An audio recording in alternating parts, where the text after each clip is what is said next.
If this story hits you at any point, subscribe to the channel because sometimes one single decision can change everything. And today, you're about to see exactly how.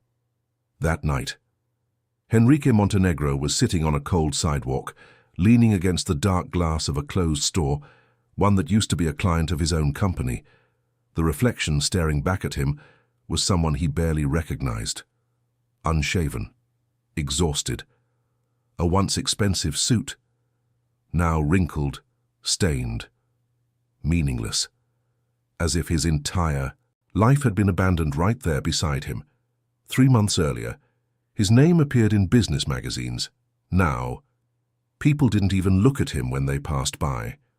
The wind cut through the empty street, and Enrique held tightly onto a small leather folder, the last thing he had left. Inside, documents that no longer mattered. His accounts were frozen, his assets seized, his reputation destroyed. He had been accused of fraud, millions missing, inside his own construction company. And the man who exposed it was not an enemy. It was the man he called a brother for 20 years, Ricardo Tavares. Enrique closed his eyes. He could still see the press conference. Ricardo, perfect, calm, controlled, saying he had discovered internal irregularities and would cooperate with authorities. The story was flawless, too flawless. In less than 48 hours, Enrique went from respected leader to public enemy. Investors vanished, contracts disappeared, banks locked everything, and the police showed up at his door. The investigation was confidential, but public judgment was immediate. Guilty. That night, sitting on the sidewalk, Enrique wasn't thinking about fighting back.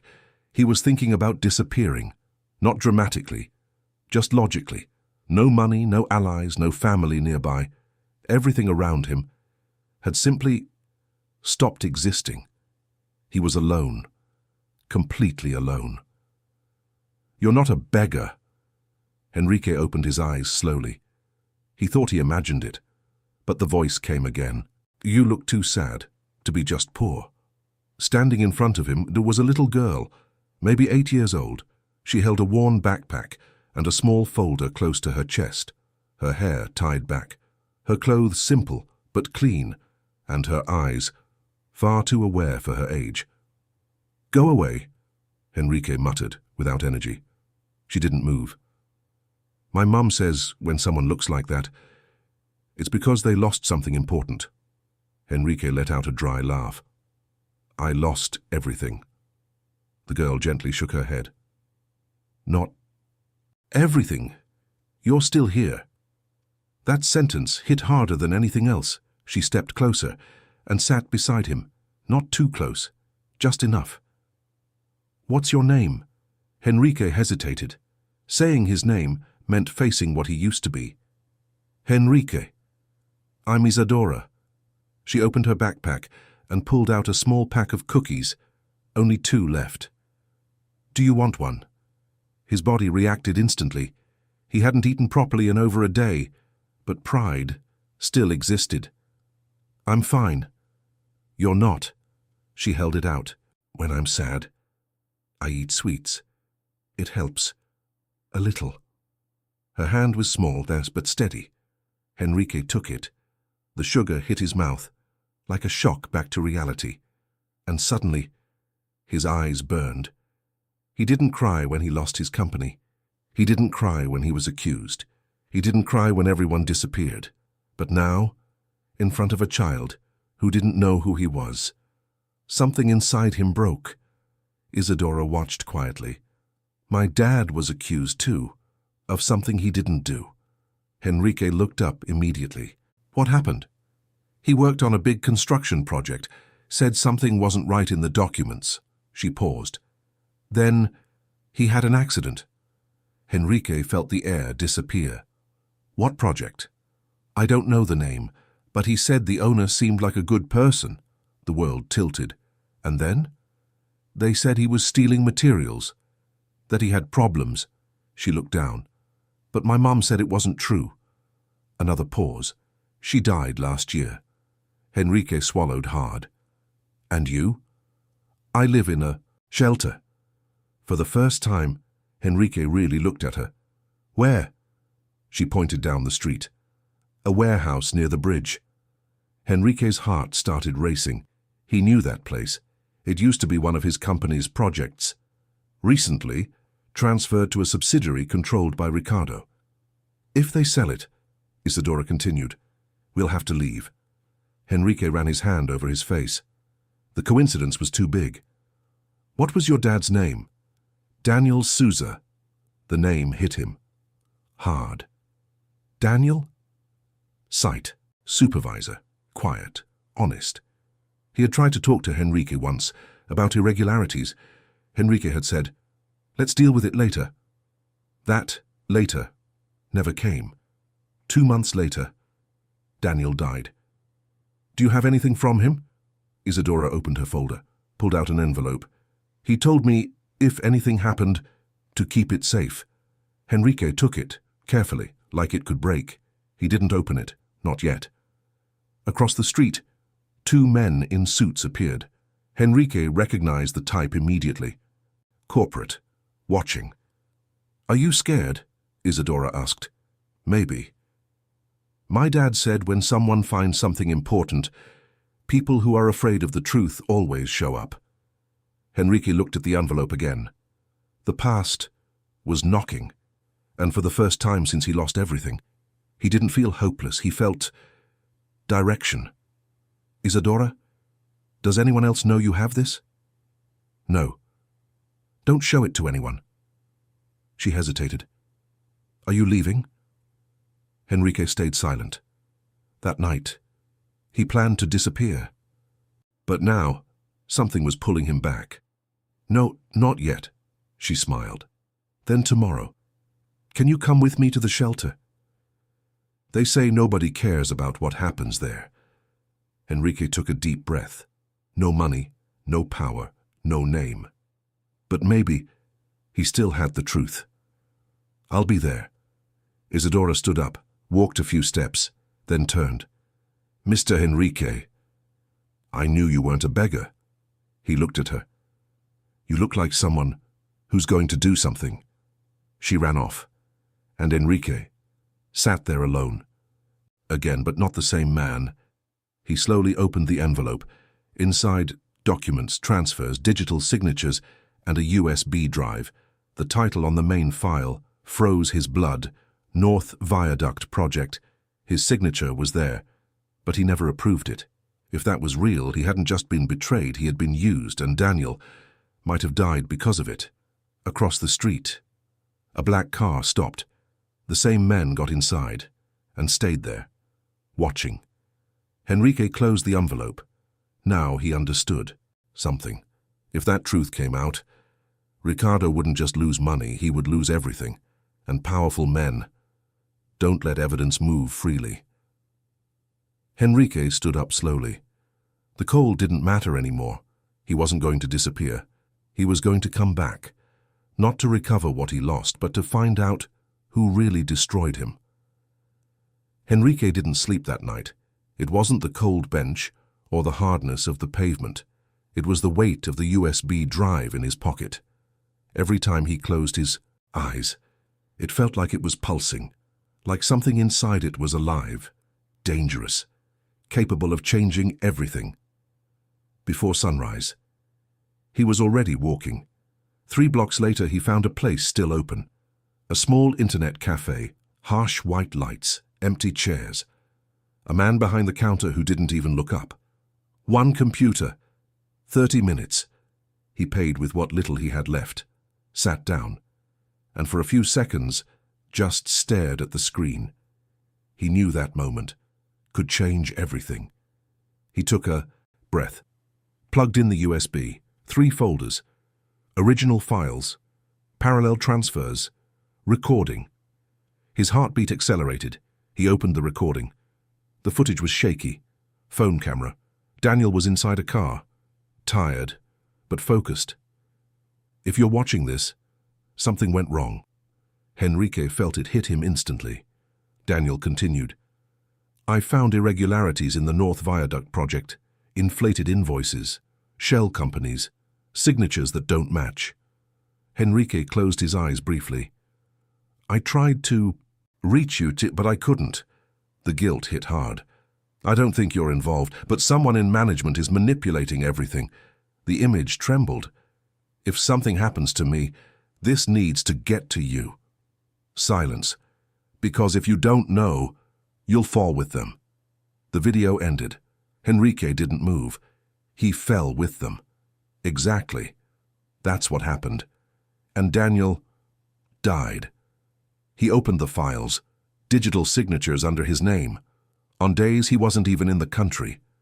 Millions transferred to newly created companies, all linked to one person, Mauricio Lessa, financial director, appointed by Ricardo. Everything started connecting, but something mattered even more. How did Daniel really die? Henrique pulled out the USB, walked out with his mind racing.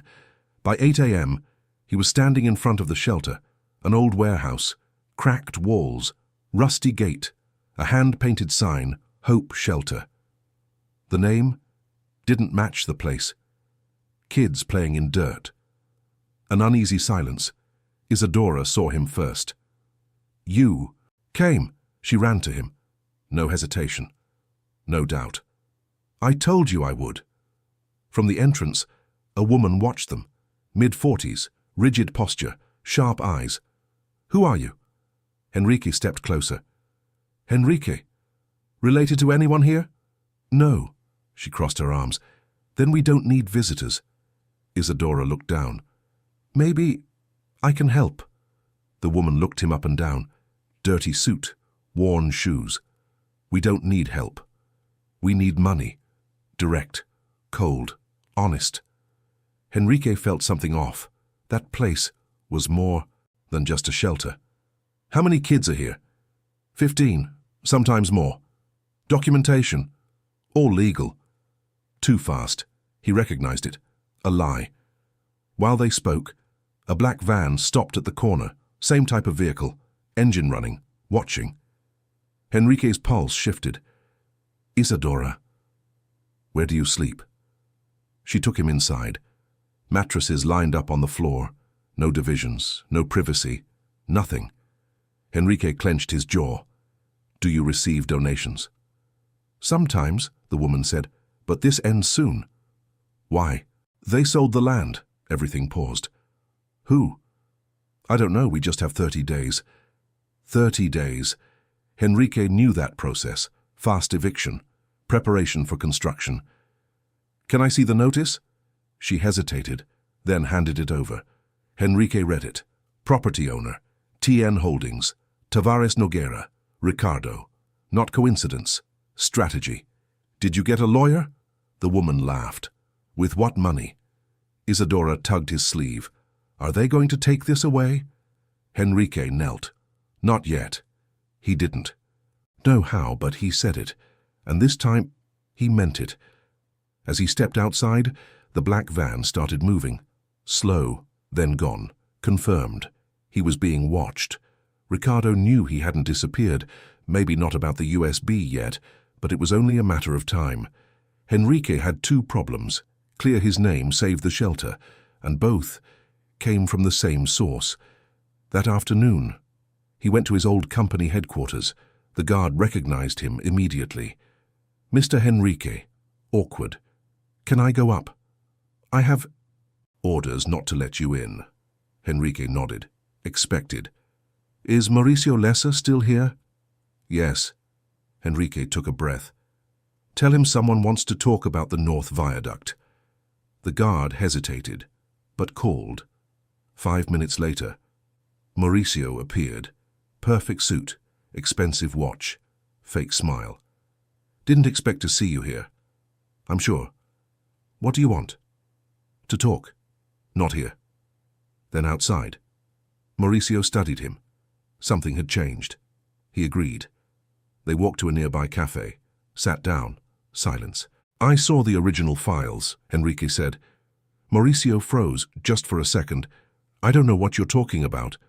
The real ones. Silence. The cafe noise disappeared. Daniel Souza died 3 weeks after recording a video. Mauricio looked away. Direct hit. It was an accident. Are you sure? His jaw tightened. Be careful, Henrique. You should have been. Silence. What do you want? To know who authorized the signatures. Mauricio laughed, but there was no humor. You lost everything. Already. I have proof. The smile disappeared. What proof? Henrique didn't answer. Pressure. Mauricio finished his coffee in one gulp. Let this die.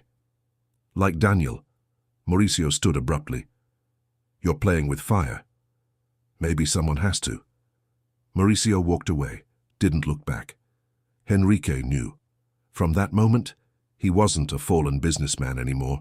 He was a threat, and that changed everything.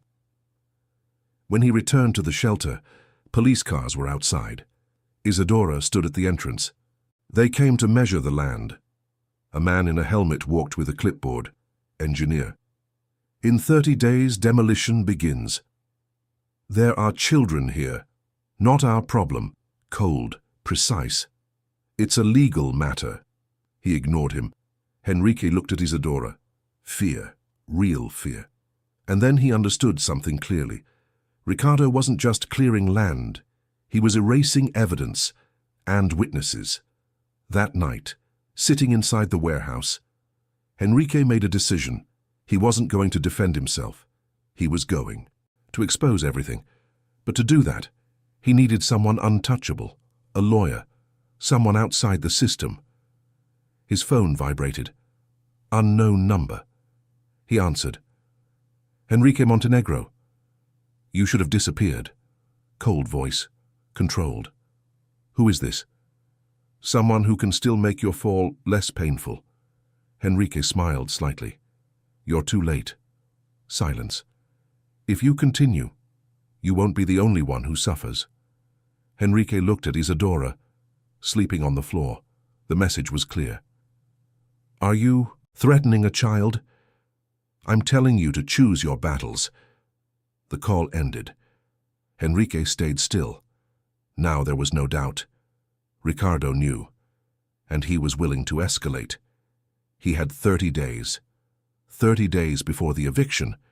30 days before the evidence disappeared. 30 days before he had an accident. Henrique opened the envelope again. Daniel risked his life. He couldn't stop now. Not anymore. Henrique woke up before sunrise. No alarm. His body already understood something. His mind was still processing. Time was running out. The call from the night before wasn't just a warning, it was confirmation. Ricardo didn't act impulsively. He acted when he calculated. And if he had already moved, it meant Henrique had crossed a line. That meant two things. First, the evidence was real. Second, he was being watched. Constantly. He couldn't move like before. Couldn't think like before. Couldn't trust anything. He left the shelter quietly, before the kids woke up, walked 3 blocks, turned left, then right, then crossed the street again, changing rhythm, changing direction.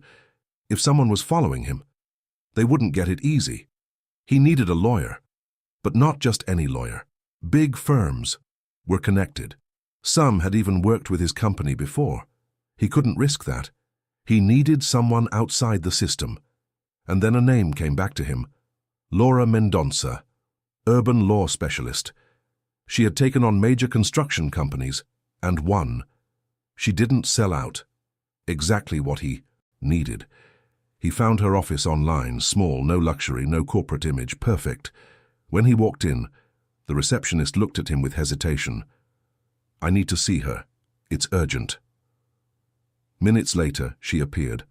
Laura, mid-30s, sharp eyes, straight posture. Enrique Montenegro. Not a question. Yes. I thought you were dealing with charges. I am. Silence. Then why are you here? Enrique took a breath. Because I didn't commit the crime. And because 15 children are about to lose their home, to hide something much bigger. Laura raised an eyebrow slightly. Come in. The office was simple. Files everywhere. Books, strong coffee smell. Enrique placed the envelope on her desk. Before you say no, watch this. Laura plugged in the USB, played the video, opened the files, checked the transfers. 5 minutes. Silence. When she spoke, her tone had changed. If this is real, she paused. This is corporate fraud, document forgery, and possibly involvement in a death. Enrique didn't look away. It's real. Can you prove where it came from? Not yet. Laura closed the laptop. Then we have a bigger problem. We always did. She crossed her arms. If we file this, your case reopens. I'm already destroyed. Laura looked at him. No. If this holds, you clear your name. Enrique didn't respond. He hadn't thought that far. The shelter is being evicted in 30 days. And the owner? My former partner. Laura took the eviction notice. Read it carefully. This can be stopped. How? If we connect the land to an active criminal investigation, we can request a preliminary injunction. Enrique felt something he hadn't felt in weeks. Control, strategy. Do it. Laura held his gaze. I need formal authorization. Enrique gave a slight smile. Looks like I still know how to sign something. She didn't smile back. This isn't a game. He started it. Then we finish it. 2 days later, the response came. Fast. A police car showed up at the shelter. Enrique was there when they stepped out. Enrique Montenegro. That's me. You need to come with us. Isadora ran outside. What's happening? Enrique crouched down. It's okay. It wasn't. Pressure. Inside the station, the questions started. Repeated. Aggressive. Trying to break him. Answer the question. Not without my lawyer. 40 minutes later, Laura walked in, and everything shifted. My client won't answer redundant questioning. We're investigating. Laura opened a folder. So are we. The officer paused. Against who? Ricardo Tavares. Silence. Heavy. Real. Enrique felt it. That was the moment. This wasn't defense anymore. It was attack. Hours later, he walked out, and outside, there were cameras, reporters. The information had leaked too fast. Are you accusing your former partner? Laura stepped forward. No comments. But it didn't matter. It was already out.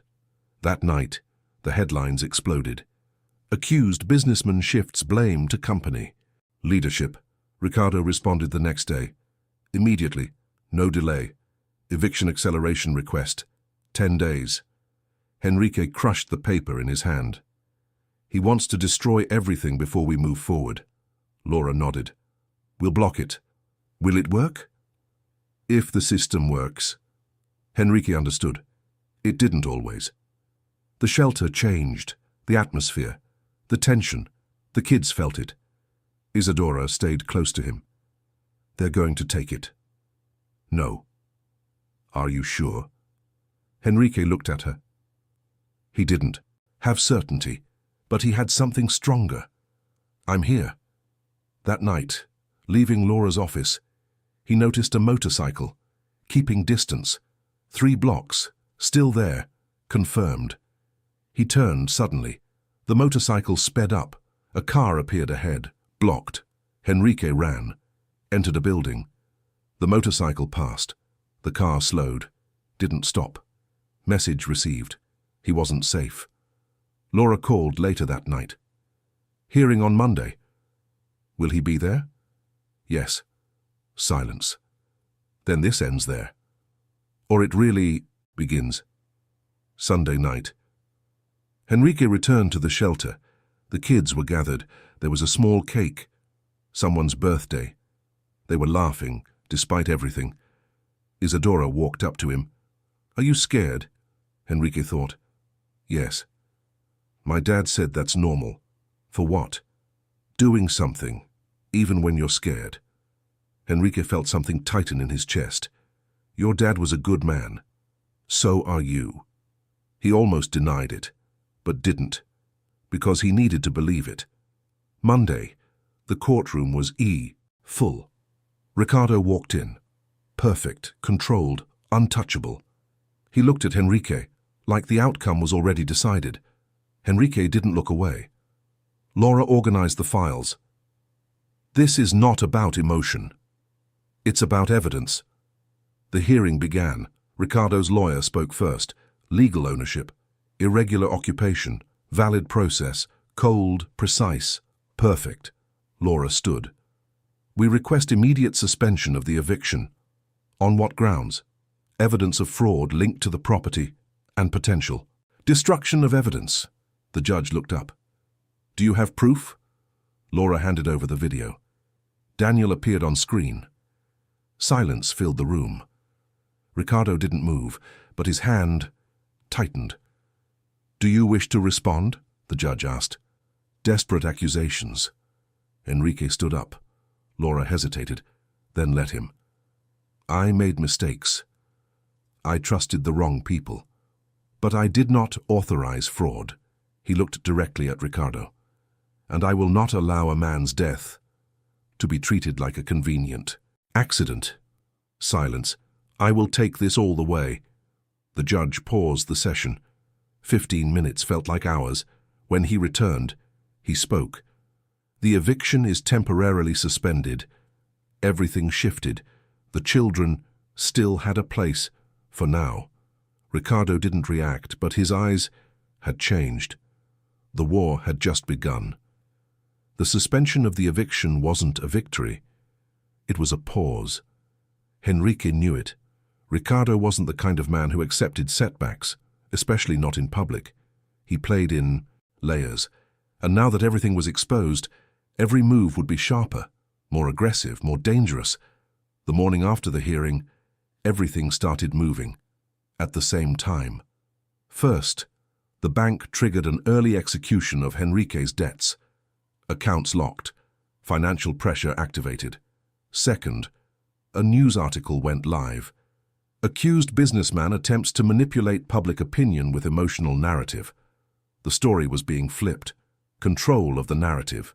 Third, the fire. Henrique arrived at the shelter and saw smoke, firefighters, water everywhere, children scared, Isadora standing still, frozen. The fire had started outside, quick, controlled, but enough. A message, clear. Henrique walked slowly, looked at the ground, traces of fuel. Not an accident. Laura arrived minutes later. This crossed the line. Henrique shook his head slightly. No. This is exactly where he wanted this to go. Isadora looked up. Was it an accident? Henrique knelt. No. Laura took pictures. I'm adding this to the case. Henrique didn't respond, because he already understood something. There was no going back. Either he exposed everything, or he would be erased. 2 days later, the investigation moved forward. Laura gained access to internal records. Things that were locked started opening. Judicial pressure, media exposure. The system was beginning to move. And then, something unexpected appeared. An old document, 5 years back. Henrique read it once. Didn't understand. Read it again and then saw it. When he structured the company, he had created a participation fund, small, for operational workers, an incentive, among the names Daniel Souza. Henrique felt the impact. This changes everything, he said quietly. Laura looked up. What does it mean? He wasn't just an employee. He was a shareholder. Silence. Laura stepped closer. Then, if there was fraud, and if money is recovered, the heirs have rights. Silence again, both thinking the same thing. Isadora, Laura nodded. This is no longer just emotional. This becomes corporate, and that is much more dangerous for Ricardo. Henrique felt everything aligning. This wasn't just corruption.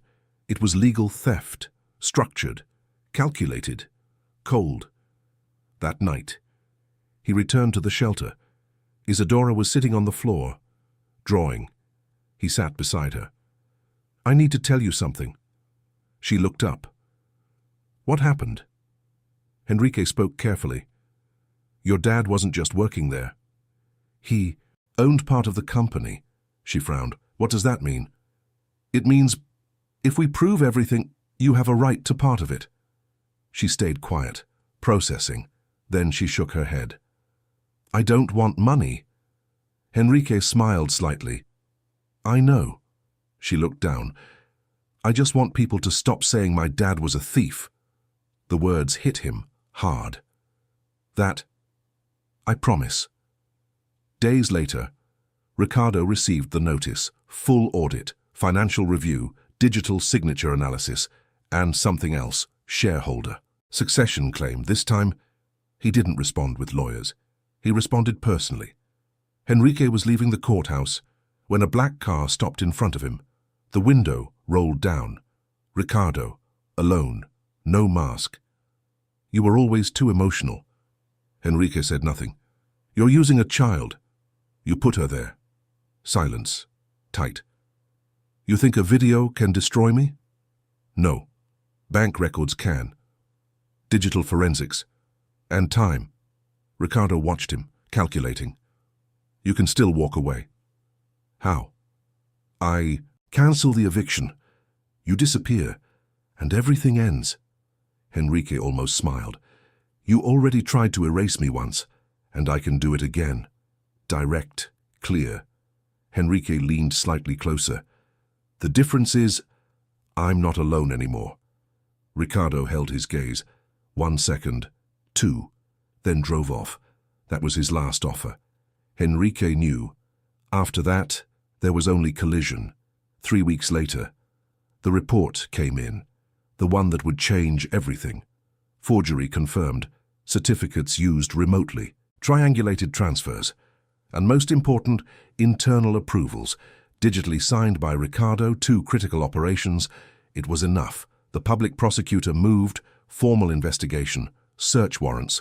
Mauricio was arrested, interrogated, pressed, and he broke. He confessed everything: the structure, the shell companies, the signatures, and something else. Daniel found everything. He said he would expose it. And then he died. Silence. The narrative shifted. The case changed. Days later, the news exploded. But this time it wasn't Enrique. It was Ricardo Tavares. Fraud, forgery, obstruction. The arrest request came fast. Risk of interference. Approved. Enrique watched the footage. Ricardo, being taken away, through the same door. Enrique once walked through, as the accused, and he felt something strange. Not satisfaction, not revenge. Closure. Ricardo's fall wasn't the end. It was the beginning of consequences. The investigation continued for weeks. Audits, testimonies, forensic analysis. Everything that had been hidden for years was now surfacing, and the deeper it went, the clearer it became. This wasn't a mistake. It wasn't negligence. It was a system, designed to divert, to hide, to destroy, without leaving traces. But this time, the traces were there, and they were being followed. Enrique was no longer the accused. He was the key witness. His name was being cleared. But that wasn't what mattered most. The shelter was still standing. The land was legally frozen. It couldn't be sold. It couldn't be demolished, not until everything was resolved. And that decision changed everything, because for the first time, the children weren't waiting to lose everything. They were waiting to stay. Isadora was the first to understand it. "So, we're staying?" Enrique looked at her, took a breath. "For now, yes." She smiled. Not a loud smile, a calm one, certain, like for the first time, she wasn't afraid. A few days later, Laura arrived with another document, bigger, more important. It's not just the suspension. Enrique looked up. The property is now under judicial protection. Silence. That means no one can touch it. Enrique closed his eyes for a second. A real victory. But not a final one, because there was still a choice to make. He could go back, rebuild his company, recover assets, return to the world he lost. In fact, offers were already coming. Calls, meetings, doors reopening. But when he looked at that place, that warehouse, those people, he understood something. That wasn't his path anymore. It wasn't about going back. It was about rebuilding. Something different. Something better. 6 months later, the place no longer looked the same. The warehouse was gone, not demolished, transformed. With part of the recovered funds and legal compensation, Enrique created a housing foundation, connected to the structure he once built. Laura handled the legal side. Volunteer architects joined. The space changed. Real rooms, beds, a working kitchen, a small study area, nothing luxurious, but dignified, deeply dignified. The children no longer slept on the floor. They no longer lived in uncertainty. They had a place. Isadora started school, new uniform, new backpack, but the same eyes, sharp, aware. Over time, her situation was legally stabilized. And more than that, she became a formal beneficiary of her father's shareholder rights. What had once been ignored was now recognized. Enrique made a decision. He applied to become her legal guardian, temporarily, until everything was fully settled. Isadora didn't hesitate. She accepted, like it had always been that way. One afternoon, months later, the sun was setting behind the viaduct, that same place, that once hid everything. Enrique sat outside, quiet, still. Isadora walked up with a notebook. "Can I show you something?" "Of course." She sat beside him, opened a page. "It's a school assignment." "What about?" "What justice means." Enrique stayed. Silent, she began to read. "Justice is not when someone loses. It's when the truth appears, and no one can hide it anymore." Silence. Enrique felt his eyes burn slightly. "That's perfect." She closed the notebook, looked at him. "You almost gave up, didn't you?" Enrique didn't lie. "Yes." "Good thing you didn't." He looked at her, and in that moment, he understood something he hadn't before. Losing everything wasn't the end. It was the filter, the thing that forced him to see what actually mattered. He looked around, the walls, the voices, the laughter, then his own hands, the same hands that once built structures, now building something smaller, but far more important. "Sometimes," he said quietly, "you have to lose everything to understand what's worth protecting." Isadora leaned her head on his shoulder. "My dad used to say, a house isn't the place. It's the protection." Enrique smiled. He was right. The sun slowly disappeared, and with it, so did the past. The same place that once carried silence, now carried something else, a second chance. Enrique didn't rebuild his empire. He rebuilt his name, and a promise, and this time, no one could take it away.